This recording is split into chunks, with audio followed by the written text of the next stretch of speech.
Hello everyone, this is Brian from Love Lifeline.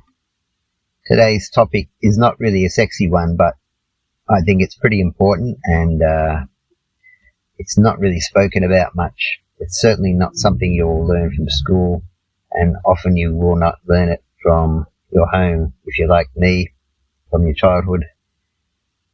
Somewhat of a unhealthy family, not ideal family. Conflict resolution is not something you'll be exposed to. Quite the opposite. You'll be exposed to outbursts of anger, arguing, fighting, yelling, all those nasty things because of a lack of conflict resolution skills and a lack of maturity in the people involved, unfortunately, in many households. So if you have not learnt these skills, they are very, very, very important to learn, not just for romantic relationships, obviously very important to have, but also at workplaces. They can help us get advancement in our careers, because one of the skills we need as a manager or an overseer of some kind is conflict resolution. We have to deal with different personalities. We have to learn how to get along with other people, how to speak in a positive way, a clear way. These are very important skills for many areas of our lives. It also lowers the stress in our lives if we can communicate clearly and calmly with others. This often helps other people stay calm, because once one person loses control, usually the other follows, regardless of their good intent in the previous time frame. Sorry. Anyway, conflict resolution. Where do I start? It's normal to have differences of opinion, of course, even in good friends. Sometimes friends can have one or two issues that they're very different about, but all the rest, they're very close. They can follow the same sports teams. They can be similar age, same gender, generally have the same, but maybe they have one particular viewpoint that's very different from their friend. As long as they deal with that in a healthy manner, or they both agree perhaps not to bring up the topic, because that's another way of dealing with people you disagree with, is of course to ask them not to bring up certain topics, especially perhaps an example at work. If someone gets on our nerves when they bring up a certain topic at work, we can ask them politely not to bring up that topic. Let's say if they're gossiping about someone, the boss or another coworker, we can say, I understand that you're upset with such and such, but I really don't want to talk about it. You can also point them to where they should talk to, some kind of union representation or some other person they can talk to. Or you can change the topic and suggest another topic. But I'd love to talk about such and such, whatever it is, another topic that you don't have an issue with. So, conflict resolution. These are some of the tools to have a lower stress life. Some people you just can't reason with, of course. So I recommend avoiding these toxic people, people that love to argue. I unfortunately had one of those in my family, person that was otherwise a very decent and good person, had a very big issue with loving to argue. If I said something was black, they would say it was white.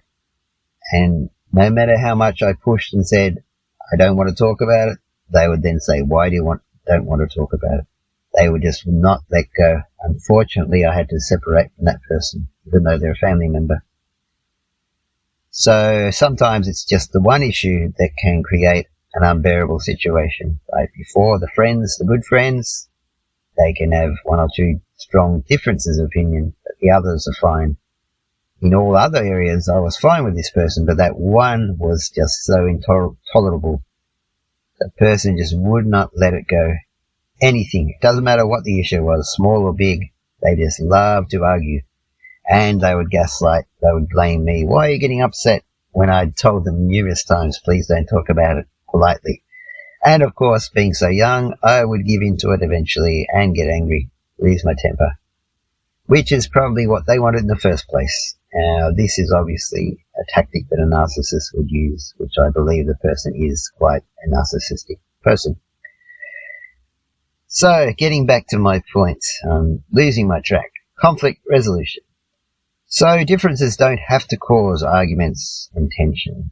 If people are around you, you can agree to disagree. Unfortunately, it's not true about one particular topic, which I've said I don't want discussed, but politics, I'll bring it up as a good example.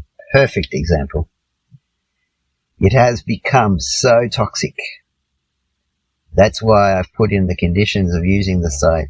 Politics, I do not want brought up. I don't care if you're red, blue, green, white, left, right, center, liberal, anything. I do not care. Please do not bring up your beliefs, political beliefs. Please. There will always be somebody who will take offense at whatever those beliefs are. So even though I'm strongly pro free speech, this is a private channel. So free speech is really not really applicable. If you want to argue with me, you won't be welcome on the channel. I have no issues with people asking questions at all if they are genuine and not being malicious. But please, no politics. On this channel, there's many channels that do cater to politics, even channels that are about other topics, such as sport. I find often they bring up politics a lot. So I've had to even disengage from some of those. Not that I engage as in the comments, but I've had to stop watching certain channels, sports channels, because they just go on and argue about politics. I just cannot stand it. Believe me, I've researched politics. I've researched how this world is run. I know I need to know, and I just don't want to repeat it or talk about it or think about it because it causes too much division. So, sorry again for getting distracted and going on a rant. So, conflict resolution skills are very important. Whether it's mediating between two of our children or more, whether it's staying in good graces with everyone at our workplace, whether it's in our romantic relationships or our family relationships, helping diminish the differences. There's always going to be a difference of opinions, even in the closest relationship. It's how you deal with them that can often make a huge difference, not that you have them. For example, if one of you wants to go out and have dinner and the other one's so tired they just want to stay home, well, obviously, if you're both well-adjusted, loving people, one person should compromise. I'm not going to tell you which one it should be. Good relationships require compromise. Not on your core values, don't ever compromise on those. But whether to go out, not to go out, what TV channel to watch, what movie to watch, please negotiate. Don't be rigid about things like this. It doesn't matter what channel you watch, what movie you watch. It's far more important that you have a happy evening than to be right and say, no, I want this one, and create an argument. Anyway, so conflict resolution. Another way of helping reduce your negative reactions. Like if somebody's angry at us, our natural reaction or our feeling tends to be want to be angry with the other person, even if we don't say something. We may feel tension and feel anger towards the other person. One way of diminishing that anger we feel or may feel is putting ourselves in that person's shoes. And I've said this in other topics. Many people don't realize how they come across to other people, how toxic or how negative they can come across. Most people don't do self-analysis, self-improvement, which is what this channel is all about. Most people are happy to go blindly through their lives with severe issues that they have And they'll do all kinds of things, obviously deny it and gaslight and blame the other people around them for doing the things that they themselves are doing. So, if that's the case, we need to put ourselves in their shoes and say they just don't know any better. And that's, I found, a good way of reducing my negative feelings towards that person.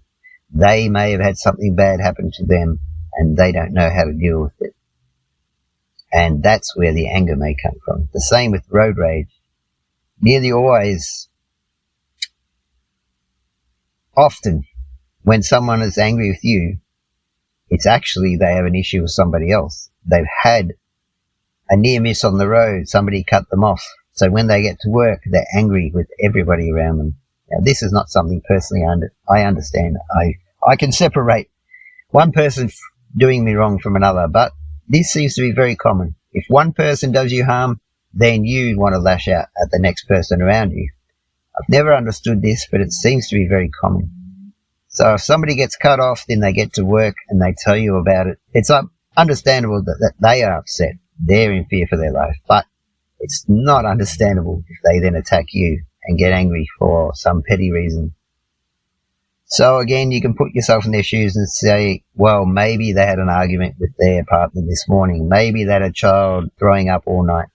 Try and put yourself in their shoes, or imagine that something is causing them to be this way and it's not you.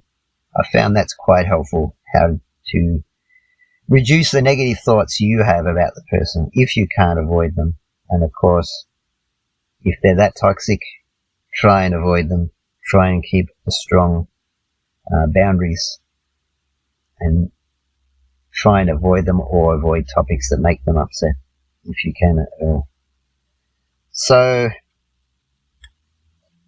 I think it makes life a lot easier if we learn how to get along. Also, another key thing psychologists, counselors will tell you about, it's called mirroring, which sounds fancy, but it's basically, let's say you're in a marriage and your husband comes to you and says, I have an issue, can we talk about it? Now, again, this is with understanding where the other person is coming from, and it can help your mood or your response. If they say, I have an issue, don't take the situation personally. And two, also mirror what they are saying. So if they say, when you do this, I feel like this, and then you can reply to them. So you're saying, when I do this, you feel like this. Just repeat simply in the same words, if you want, what they are saying. That will confirm to them that they are being heard.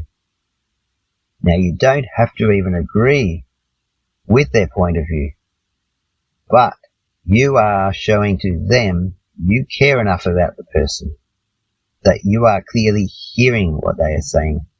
Part of what many arguments start over are one person expressing an issue, and they may not do it in a polite or healthy way, which is another part of conflict resolution. If we have an issue, we need to bring it up in a polite way, but it's in the way they bring it up, then we need to respond and at least let them know they've been heard. That's part of the issue. Is a good example is when we go to a store, we have bad service, or we're sold something that doesn't work, and they completely flatly refuse to listen. No, no problem. It's not us.